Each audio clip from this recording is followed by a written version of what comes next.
Hi guys, thank you for so many awesome suggestions, so many great topics that we can discuss. One of them was quality, and I wanted to start with that because we just wrapped up the Arabian National Championships. The quality in horses was through the roof, incredible, and I don't think that a lot of people understand that there are standards and there are criteria for every breed of horse. They're what we want to breed for, what we want to judge on, and there are definitions. And so there is a definition of what quality is. I use the Arabian horse definition. I've used it for 30 some years. It works great across the board. Doesn't matter the breed of horse. Doesn't matter if it's a draft horse, a quarter horse, a saddlebred, an Arabian. Quality is quality. So I'm going to start with what the definition of quality is and then talk about what the differences of quality are. I think a lot of people can't tell that. And then I want to talk about what I do for breeding and what I incorporate quality into my program. So let's start with the definition. Definition of quality. An element that we recognize in all things desirable. A horse pleasing to the eye with a degree of excellence, condition, carriage, athleticism, balance, and strength required to perform effortlessly and with finesse.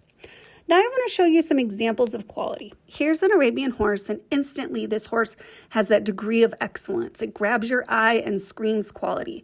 This horse has got condition. Look at his skin, look at his veins, and a lot of times quality is right down to the skin level. I also like that this horse grabs you with its soul. It has energy. You can look into its eyes. That is also quality. Now here's an Arabian horse that lacks quality. Instantly, this horse does not grab you with its character and its soul. It has faults, large ears, small eyes, and it doesn't have that instant degree of excellence. That is a lack of quality. Change in breeds. This is a quarter horse. Now notice this horse's eyes. The eyes are very important. They're the windows to the soul. And this horse has that look of excellence. Also has a very conformationally nice looking face, a beautiful muzzle. This horse has quality. Same exact horse, now from the side, this horse has strength and balance and structure. Instantly has a high degree of excellence. This horse is high quality. Here's another quarter horse, and this horse lacks quality. This horse also has faults, wide ears, dull eyes. Now this horse looks really well cared for, probably does its job perfectly, but it lacks that degree of excellence. Ooh, this is a good one because of its color. Color fools a lot of people. When you really look at this horse, it's an average, medium grade quality horse, but its color tricks you into thinking that it might be a little nicer than what it really is. Here are samples of high quality in a variety of breeds, each made for a different job. In a fraction of a second, they grab you. Wow. Standard of excellence is high. Beautiful individuals that cover many, if not all, pieces of the definition of quality. Here's a group of medium quality horses. Nice horses, do their job, but they are not that instant standard of excellence. Now low quality. They are not to the standard. They have faults. They lack condition, they lack balance, they lack athleticism. They do not have that level of excellence. Hopefully that gives you a little better visual about what quality looks like and what quality really is supposed to be. But I want to talk about breeding a little bit and what I use in my program. So that standard of excellence is absolutely important. There's pieces to that though. And the character, you heard me talking about soul. The soul means something. You've got to have a horse that has good character and good trainability. It can be as pretty as anything, but if it is not usable, if it's not trainable, and it doesn't have good character, it's ugly. Kind of a pretty face is a pretty face, but on the inside, if it's ugly, it's always going to be ugly. I think of that when I breed horses. I want my horses to be structurally to do the job, but they also have to be trainable. You can take a horse that might lack in a little bit of that excellence, but it has such good character and such strong heart, it can overcome that.